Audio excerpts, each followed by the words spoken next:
I can call Silvia Colabrese, which comes from Italy, Italian Institute of Technology. She's now in internship at the epfl. Okay, and she will speak about the machine learning in super resolution. Good afternoon. Can you hear me?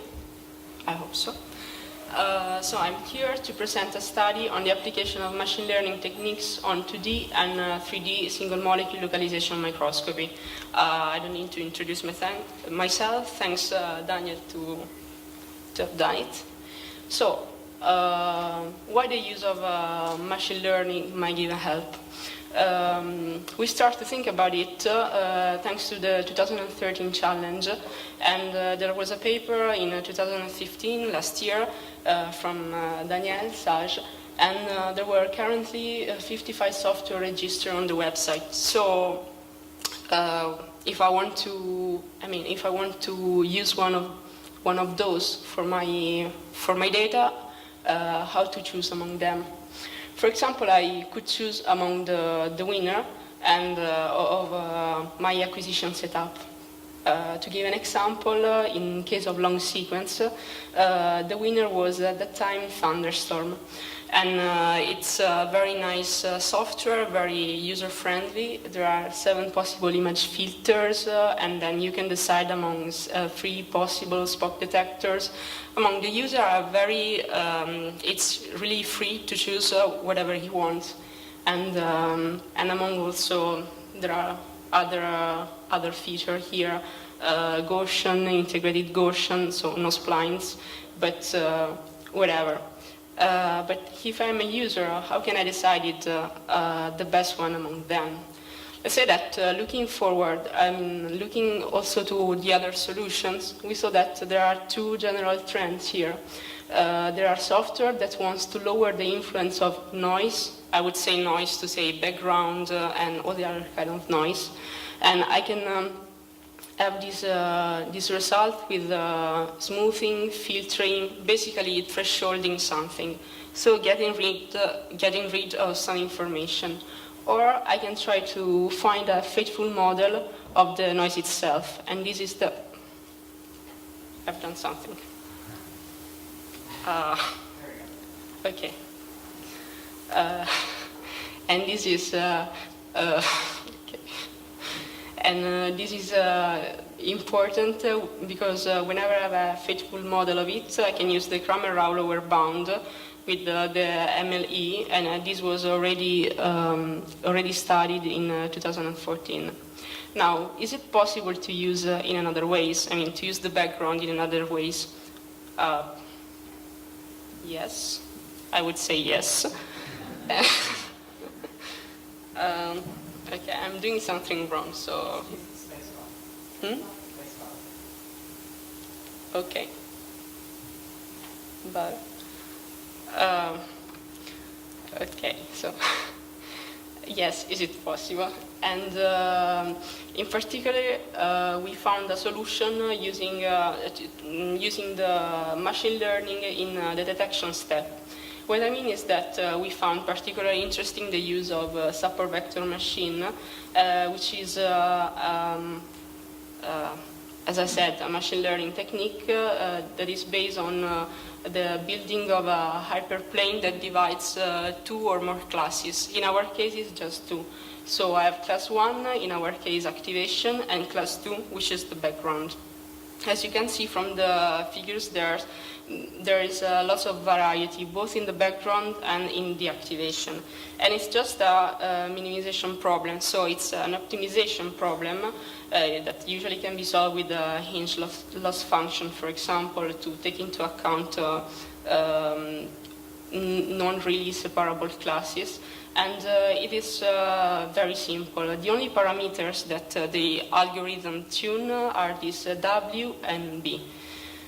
Here is more clear, I think. I mean, I can take from my data set a bunch of, in this case, are patches 7x7. Some of them I will label them as some of them as positive, the other one as negative. The positive are the one that has the activation. What I'm able to do is to have a model that can be used on test set. test set is a machine learning way to say, but here I can just say my data set. So data that weren't seen before by the algorithm. And this is nothing else than a spatial filter, thanks to which I have that output. The output is a real number, confidence level, and X there is the instance from my data set. Now you can say, okay, so even in this case we have a threshold. Yeah, but we have a threshold that is decided by the algorithm, so it's much more easier from my point of view for the user because it doesn't have to decide anything. And in particular, this is a very general approach. The use of SVM is just we decided to use the SVM, and in particular to use it just with the intensities, but there are many other options. This was particularly useful in case of the 2D example because the support vector machine can give X and Y that can be refined with a localization algorithm. Now, talking about a localization algorithm is kind of out of the scope in this talk, but just as I give you a reference, which was a paper of myself from this year. And we used logarithmic linearization to have the problem invertible. In this way, I mean, it's not really invertible with just one set, with the just one step, just because we have noise.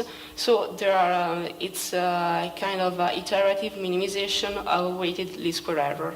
Now, below there's a table of results. I hope it's clear, but I'm afraid might not. And we compared the accuracy and Jacquard measurement of our method that is on the left with Thunderstorm, which was, as I said, the best method for a long sequence, and also the centroid. So in our case, the three tables refers to different data sets and that increase in terms of difficulties. As you can see, the accuracy, our accuracy is much better. And in terms of the Jacquard index, we can say that our results are comparable to that of the Thunderstorm without the need of, fine-tuning parameter or decide if, in my case, it's better, I don't know, to use wavelet rather than to use other kind of approach. And so to summarize, SVM can be seen as a threshold-free method. It includes the background in a spatial filter. I mean, I don't need other pre-processing step to get rid of the background, but I can include it. And the optimization decisions are done by the software developer, not by the user, which is most of the time unaware about what is the meaning of the parameters. But I must say that we are still working on the extension of real data set, so the results that I propose are on the previous challenge on synthetic data set, and also the 3D extension to it is still ongoing. Still, it's very, I would say it's very juicy, because learning is a paradigm, so changing descriptors, algorithm, and of course it will change also the resulting model depending on the problem. And that's all, so thank you for your attention.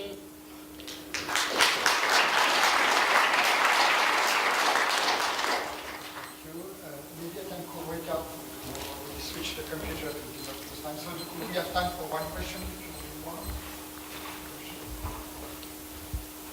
Okay.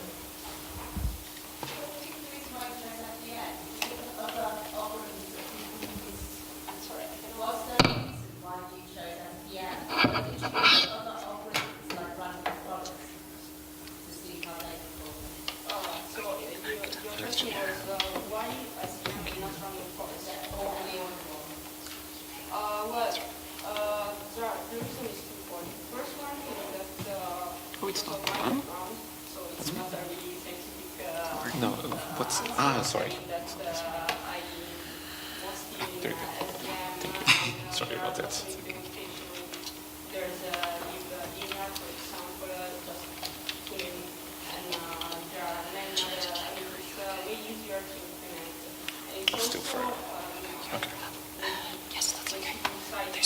more about the transfer learning paradigm.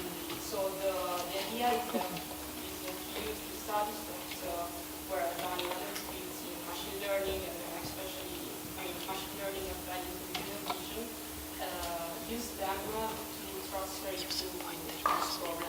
And in case of concentric transfer learning, it's just a way to change a little bit that weight